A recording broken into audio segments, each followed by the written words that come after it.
विश्व का सबसे बड़ा लिखित और सर्वाधिक व्यापक संविधान किस देश का है? तो भारत का है। भारतीय संविधान कैसा है? अंशतः कठोर और अंशतः लचीला है।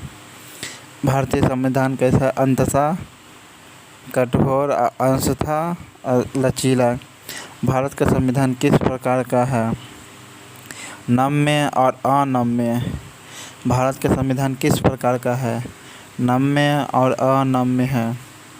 भारत के संविधान में भारत को माना क्या गया है? राज्यों का यूनियन माना गया है। ठीक है, राज्यों का एक संघ है। भारत के संविधान में भारत को क्या माना गया है? राज्यों का एक यूनियन माना गया। भारत के संविधान में भारत को क्या माना गया? राज्यों का एक संघ है। भारत एक धर्मनिरपेक्ष देश है। इसका तात्पर्य क्या है? उसका राज्य स्तर पर कोई भी धर्म नहीं होगा। धर्मनिरपेक्ष देश है भारत का मतलब क्या हुआ? इसका राज्य स्तर पर कोई धर्म नहीं होगा। ओके, भारत एक धर्मनिरपेक्ष देश है। इसका तात्पर्य क्या हुआ? उसका राज्य स्तर पर कोई धर्म नहीं होगा। निम्नलिखित कथनों में से कौन सही है?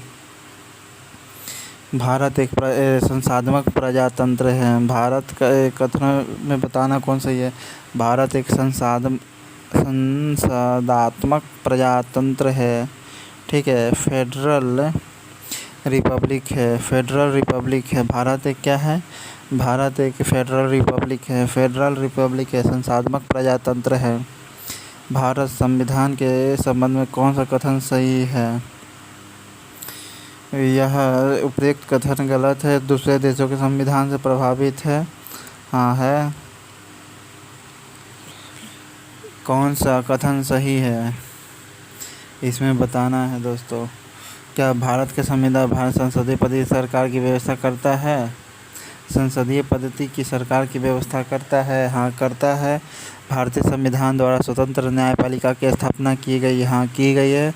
भारतीय संविधान भारत में विधि के शासन की व्यवस्था करता है। हाँ करता है। कौन सा कथन सही है? भारतीय संविधान भारत में विधि के शासन की व्यवस्था करता है। भारत में विधि के शासन भारत में विधि के शासन भारत में विधि के शासन की व्यवस्था करता है भारतीय संविधान।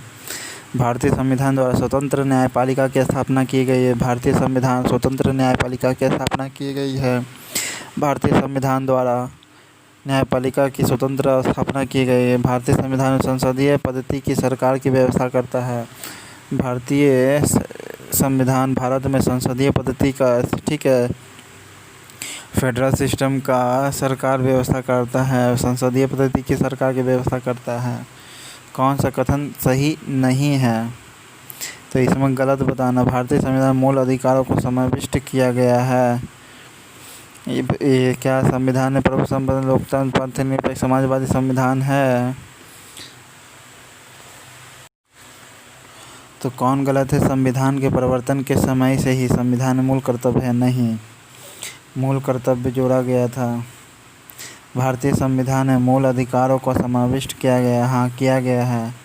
भारतीय संविधान में मूल अधिकार जो है पहले ही से समाविष्ट है। मूल अधिकार जो है समाविष्ट है। भारत एक प्रभुत्व संपन्न लोकतंत्रात्मक पंथ निरपेक्ष तथा समाजवादी संविधान है। भारत का संविधान प्रभुत्व संपन्न लोकतंत्रात्मक पंथ निरपेक्ष तथा समाजवादी संविधान है। भारतीय संविधान में मूल अधिकारों को समाविष्ट किया गया है। हाँ किया गया मूल अधिकारों को। भारतीय संविधान निर्मित लिखित और सर्वाधिक व्यापक है। हाँ हाँ, भारत संविधान जो निर्मित लिखित और सर्वाधिक व्यापक है। निम्नलिखित कथनों में से सही कौन है? तो सही कौन है दोस्तों? 10 का डी सही है। ठीक है, यानी भारतीय संविधान में कई विदेशी संविधान के तत्वों का समावेश किया गया है। हाँ किया गया। कई विदेशी संविधान के तत्वों का समावेश किया गया है भारतीय संविधान में। भारतीय संविधान एकल नागरिकता का प्रावधान करता है। हाँ करता है। एकल नागरिकता का प्रावधान जो भाग 2 में है और 5 से 11 के बीच में नागरिकता के बारे में बात किया गया अनुच्छेद के। भारतीय संविधान वैयक्तिक मताधिकार की व्यवस्था करता है। हाँ करता है। वैयक्तिक मताधिकार की व्यवस्था करता है। जवाहरलाल नेहरू ने कहा था भारत का संविधान अत्यंत क्या है? कठोर कम है, लचीला अधिक है। ठीक है, कठोर कम है, लचीला अधिक है। भारत का संविधान। भारतीय संविधान का स्वरूप किस प्रकार का है? संरचना में संघात्मक की भावना में एकात्मक। ठीक है, संरचना में संघात्मक भावना में एकात्मक। संरचना में संघात्मक भावना में एकात्मक। संरचना में संघात्मक भावना में एकात्मक। संरचना में संघात्मक भावना में एकात्मक संविधान का स्वरूप है। नेक्स्ट है, भारतीय संविधान की भावना में एकात्मक है क्योंकि ये कुछ राज्य के लिए कानून बनाता है। कुछ स्थितियों में संसद को अखिल भारतीय सेवाओं के कारण संविधान में एकात्मक है। उपयुक्त सभी है दोस्तों। 13 का क्या है? सही, सब सही है। तो कौन कौन सही है? कुछ अखिल भारतीय सेवा। एकात्मक का मतलब क्या हुआ? अखिल भारतीय सेवाओं का कारण। अखिल भारतीय सेवाओं के कारण। अखिल भारतीय सेवाओं के कारण एकात्मक है। भारतीय संविधान भावना में एकात्मक है क्योंकि अखिल भारतीय सेवाओं के कारण। अखिल भारतीय सेवाओं के कारण। अखिल भारतीय सेवाओं के कारण है एक भारतीय भावना। ठीक है, संविधान भावना में एकात्मक है। कुछ स्थितियों में संसद को राज्य के लिए कानून बनाने का अधिकार है। हाँ, कुछ स्थितियों में संसद को राज्य के लिए कानून बनाने का अधिकार है। केवल संसद को संवैधानिक संशोधन प्रक्रिया आरंभ करने का अधिकार है। हाँ है, केवल संसद ही संवैधानिक संशोधन कर सकता है। केवल संसद ही संविधान संशोधन कर सकता है। भारतीय संविधान के संदर्भ में कहा जाता है कि यह कैसा है? मौलिक संविधान है, वकीलों का स्वर्ग है। हाँ, वकीलों का स्वर्ग है। भारतीय संविधान के संदर्भ में कहा जाता है वकीलों का स्वर्ग। भारतीय संविधान के संदर्भ में क्या कहा जाता है? वकीलों का स्वर्ग कहा जाता है। भारतीय संविधान में वकीलों का स्वर्ग कहा जाता है। भारतीय संविधान पर सबसे अधिक प्रभाव किसका पड़ा? भारत सरकार अधिनियम 1935 का। भारतीय संविधान पर सबसे अधिक प्रभाव पड़ा भारत सरकार अधिनियम 1935 का। किससे निर्धारित होता है कि भारत का संविधान परिसंघीय है? केंद्र और राज्य के बीच शक्तियों का वितरण किया हुआ है। ओके, केंद्र और संघीय का दोनों का क्या किया हुआ है? वितरण किया। केंद्र और राज्य के बीच शक्तियों का वितरण किया हुआ है। ठीक है, भारत का संविधान परिसंघीय का मतलब क्या है? केंद्र और राज्य के बीच शक्तियों का वितरण। परिसंघ का मतलब क्या है? केंद्र और राज्य के बीच शक्ति वितरण किया हुआ है। केंद्र और राज्य को बीच शक्तियों का वितरण किया हुआ। ठीक है, सेंट्रल और स्टेट को दोनों का पावर बांटा गया है। परिसंघीय का मतलब होता है। ठीक है, भारत का संविधान परिसंघीय, इसका मतलब क्या हुआ? केंद्र और राज्य के बीच शक्तियों का वितरण किया हुआ। भारत का संविधान परिसंघीय है, केंद्र एवं राज्य के बीच शक्तियों का वितरण किया गया है। भारत में प्रजातंत्र इस तथ्य पर आधारित है कि जनता सरकार को चुनने या बदलने का अधिकार प्राप्त है। जनता को सरकार को चुनने या बदलने का प्राप्त। भारत में प्रजातंत्र इस तथ्य पर आधारित है कि जनता से सरकार को चुनने और बदलने का अधिकार है। भारतीय संविधान में 350 से भी आर्टिकल है। भारतीय संविधान 350 से भी आर्टिकल है मूल संविधान में, जो अभी प्रेजेंट में 400 से ज़्यादा हो गया है। भारत में किस प्रकार की शासन व्यवस्था अपनाई गई है? भारत में किस प्रकार का अपनाई गई? तो ब्रिटिश संसदात्मक प्रणाली अपनाई गई। संसदात्मक प्रणाली, ब्रिटिश संसदात्मक प्रणाली अपनाई गई है। भारत में किस प्रकार का शासन व्यवस्था है? संसदात्मक प्रणाली, ब्रिटिश संसदात्मक प्रणाली। भारत में किस प्रकार की शासन व्यवस्था अपनाई गई है? ब्रिटिश संसदात्मक प्रणाली। भारत में किस प्रकार की शासन व्यवस्था अपनाई गई है? ब्रिटिश संसदात्मक प्रणाली अपनाई गई है। ब्रिटिश संसदात्मक प्रणाली अपनाई गई है। भारतीय राजनीतिक व्यवस्था में इनमें से कौन सर्वोच्च है? तो संविधान सर्वोच्च है। भारतीय राजनीतिक व्यवस्था से कौन सर्वोच्च है? संविधान। भारतीय संविधान के बृहद होने का कारण क्या है? इसमें राज्य या संघ दोनों के लिए दोनों सरकारों का संविधान है। बृहद होने के कारण क्या है? संविधान के बृहद होने के कारण क्या है? इसमें राज्य और संघ दोनों सरकारों का संविधान है। राज्य और संघ दोनों सरकारों का संविधान है। राज्य और संघ दोनों का संविधान है, इसलिए बृहद है। इंडियन कॉन्स्टिट्यूशन क्यों ज़्यादा वाइड है? इसलिए क्योंकि इसमें संघ यानी फेडरल और स्टेट का, ठीक है, सेंट्रल और स्टेट का दोनों का ही कॉन्स्टिट्यूशन इंक्लूड है। संघ और राज्य दोनों सरकारों का संविधान इंक्लूड है, इसलिए यह बृहद है। भारतीय संविधान का अभिभावक कौन है? सर्वोच्च न्यायालय। भारतीय संविधान का अभिभावक कौन है? सर्वोच्च न्यायालय। भारत में वयस्क मताधिकार 18 वर्ष। भारतीय संघीय व्यवस्था की एक विशेषता क्या है? केंद्र में संपूर्ण शक्ति नहीं, संविधान की सर्वोच्चता है। भारतीय संघीय व्यवस्था की विशेषता क्या है? संविधान की सर्वोच्चता है। संविधान की सर्वोच्चता। संघीय व्यवस्था की विशेषता क्या है? संघीय व्यवस्था की यही है कि संविधान की सर्वोच्चता है, संविधान ही सर्वोच्च है। भारतीय संघीय व्यवस्था का सबसे विशेषता है। भारत के संविधान में संघीय शब्द की किन शब्दों के स्थान पर दिया गया है? राज्यों का संघ है। संघीय शब्द की जगह किन शब्दों का स्थान दिया गया है? राज्यों का संघ दिया गया है। संघीय शब्द की जगह पर राज्यों का संघ दिया संघीय शब्द की जगह पर राज्यों का संघ दिया गया है। भारतीय संविधान में संघीय शब्द का राज्यों का संघ दिया गया। भारतीय संविधान में कितनी सूचियाँ हैं? 3 सूचियाँ हैं। समवर्ती सूची, संघ सूची और राज्य सूची। भारतीय संविधान में कितनी सूचियाँ हैं? कितना लिस्ट है? 3 लिस्ट है। भारतीय संविधान अपना प्राधिकार किससे प्राप्त करता है? भारत की जनता से। भारतीय संविधान जो है अपना अथॉरिटी किससे प्राप्त करता है? भारत की जनता से। अपना प्राधिकार किससे प्राप्त करता है? भारत की जनता से। भारत का संविधान अपना अथॉरिटी किससे प्राप्त करता है? अथॉरिटी माने प्राधिकार है। प्राधिकार अथॉरिटी किससे प्राप्त करता है? भारत की जनता से। भारत का इंडियन कॉन्स्टिट्यूशन किससे अथॉरिटी पाता है? भारत की जनता से। इंडियन कॉन्स्टिट्यूशन किससे अथॉरिटी पाता है? भारत की जनता से। भारत में वैध प्रभुसत्ता निहित है किस में? तो न्यायपालिका में या संविधान में? संविधान में। वैध प्रभुसत्ता किस में निहित है? संविधान में।